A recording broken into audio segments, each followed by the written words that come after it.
It is no secret, and the video, of course, confirms it, that there is somebody who has been working very hard for many, many years to make the neighborhood of Beit Orot a reality.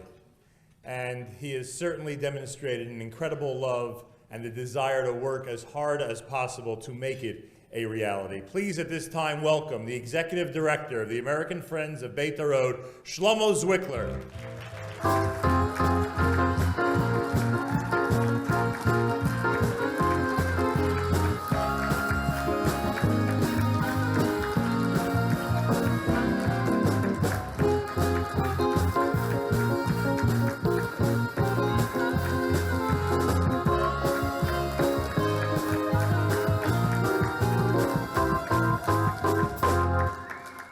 Wow.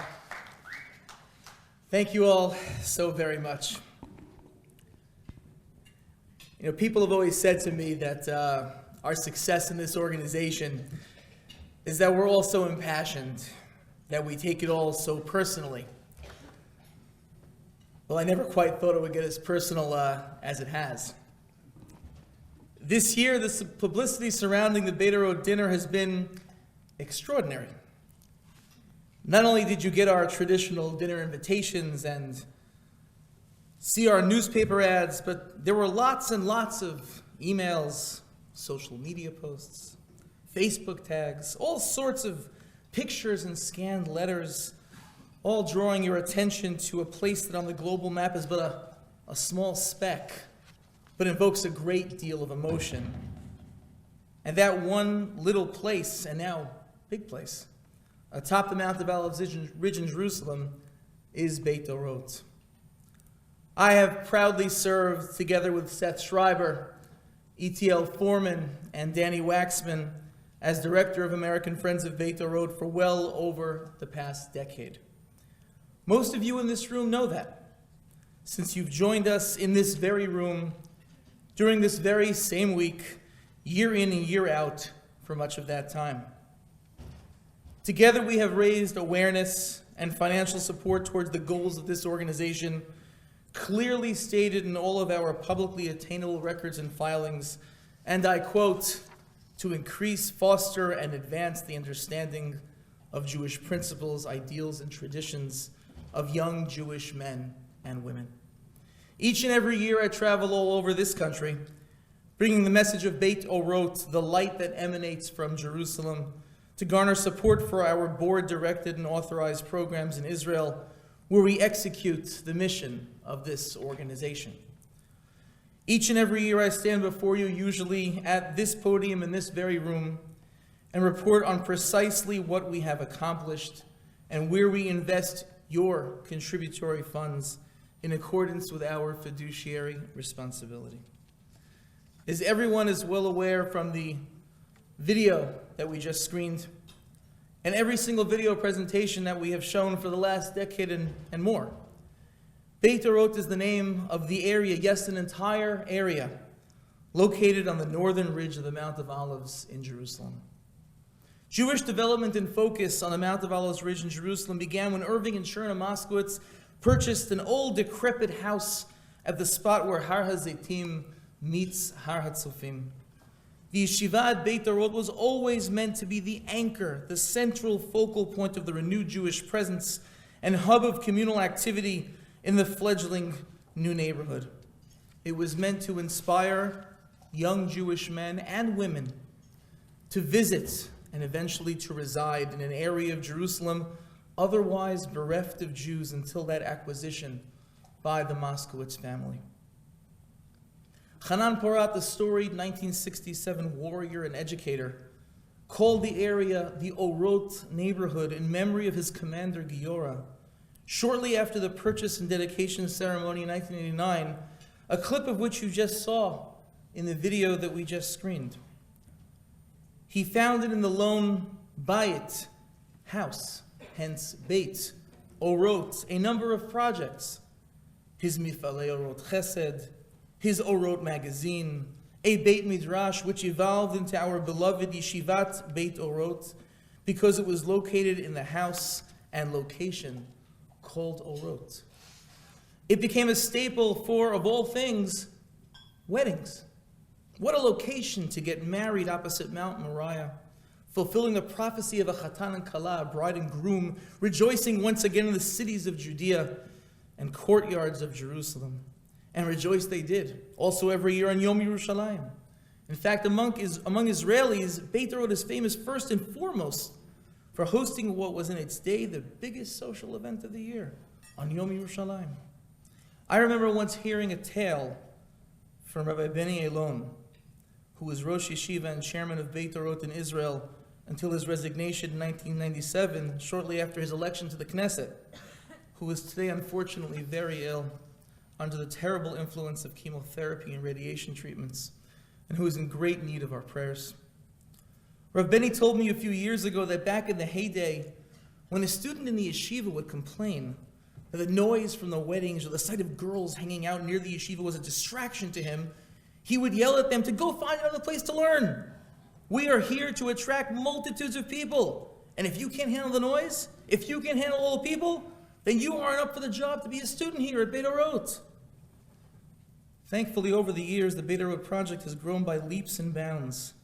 And many of you seated here tonight are witness and indeed the source of that growth. Due to our presence and expertise and contributions, there are dozens of homes wherein Jews reside at Beit Orot. Thanks to our contributions, thorough and sophisticated informal education materials have been developed and are utilized to guide tens of thousands of visitors, mostly homegrown Israelis, to hike and walk through historic Jerusalem in the path of the paratroopers who liberated Jerusalem. Thanks to our contributions, the new Beit Orot neighborhood stands ready to expand further so that 25 Jewish families can become a community of 250 Jewish families over the next few years. And thanks to our contributions, after 10 years of navigating the pitfalls of Israeli bureaucracy, after 10 years of maneuvering around politically motivated obstacles designed to prevent Jewish development in Jerusalem, after an investment by you sitting here of hundreds of thousands of dollars, a building permit was issued for the construction of a campus for our yeshiva, Yeshivat Beit Orot, designed to be the centerpiece of the community and hub of educational activity, a building permit in East Jerusalem, at a critical intersection controlling the entire eastern flank of the city and access to historic Jerusalem, a building permit for what are to be effectively the first publicly owned Jewish buildings ever to be constructed in this particular area of Yerushalayim. A facility designed to seat 250 Talmidim in the Beit Midrash, with a state-of-the-art library, classrooms, auditorium, catering facilities, a 200-bed dormitory, and an additional 15 apartments for staff and married students, what we call avrechim. But folks, although a very famous Jew is well known for having said, if you will it, it is no dream, this is no field of dreams. We are taught by our sages, Ein somchim al hanes. We do not rely on miracles. We don't believe only in the concept of if you build it, they will come. We need people, a lot of people, to sit in that Beit Midrash and sleep in that dorm, if it is indeed to serve its function as a beacon, as a light, as Beit Orot, to draw multitudes of people to the Mount of Olives Ridge in historic Jerusalem. The Vad, or board, of Yeshivat Beit Orot in Israel, which is supported by the Board of American Friends of Beit Orot and our primary donors, many of whom are sitting here tonight. The board of the yeshiva in Israel, a chairman of which has been in that role for 18 years, took a bold decision a year and a half ago. And that was the decision to make the yeshiva component of our program grow, to make it grow exponentially. How can any objective person quarrel with the decision to bring into Beit Orot an additional 150 students, led by a man we introduced you to at last year's dinner, who is the very scion of the very founder of religious Zionism and the Kippah Sruga movement? How can anyone object? Only if they are not objective. Folks, there are a few disgruntled people out there trying to accomplish extrajudiciously what they failed to accomplish in the courts. In an age of social media, when reality is virtual, it could seem like a great big controversy. But it's not. And everyone is invited to stay, unless, of course, they are obstructing the building of Yerushalayim. But I stay here tonight, together with all of you who have gathered with us, knowing exactly what we do. Hodula Hashem ki tov ki leolam chasto. I thank God and all of you for allowing me to be your representative on this adventure to take the abstract and make it real, to take the dream of 2,000 years and make it tangible, to translate hope into fruition and transmit the light, the Orot of Jerusalem, to illuminate the entire world.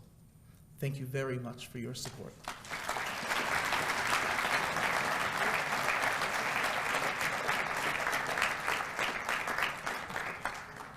I actually have one more thing that I'd like to say. One of our hosts here tonight, who's a past honoree, is our dear friend and teacher, world-renowned Tanakh scholar, and professor of Bible at Yeshiva University, and the rabbi of OZ, Oav Tzedek, on the Upper West Side, Rabbi Alan Schwartz, one of my rabbeim. Rabbi Schwartz recently published a book on Sefer Mishlei, with a commentary that until recently was nearly forgotten. The Rokeach was born in the 12th century, and most of his 60-plus works were destroyed by the Crusades. But recently, some of his commentaries and responsa have been identified, and we have had the pleasure of presenting a gift to our guest this evening. This recently published work on his commentary on the book of Proverbs, Mishlei, Proverbs of Solomon, Shlomo, presented to all of you by Rabbi Schwartz and the American Friends of Beit Orot, who asked me, Rabbi Schwartz asked me to relay the following. And these are his words. The restoration of the works of this prolific writer, the Rokeach, is similar to the holy workings of Beit Orot. It is a veritable revival of something great and remarkable that was for centuries considered lost to us. Thank you for helping in the realization of the dream of the revival of East Jerusalem. And thank you, Rabbi Schwartz.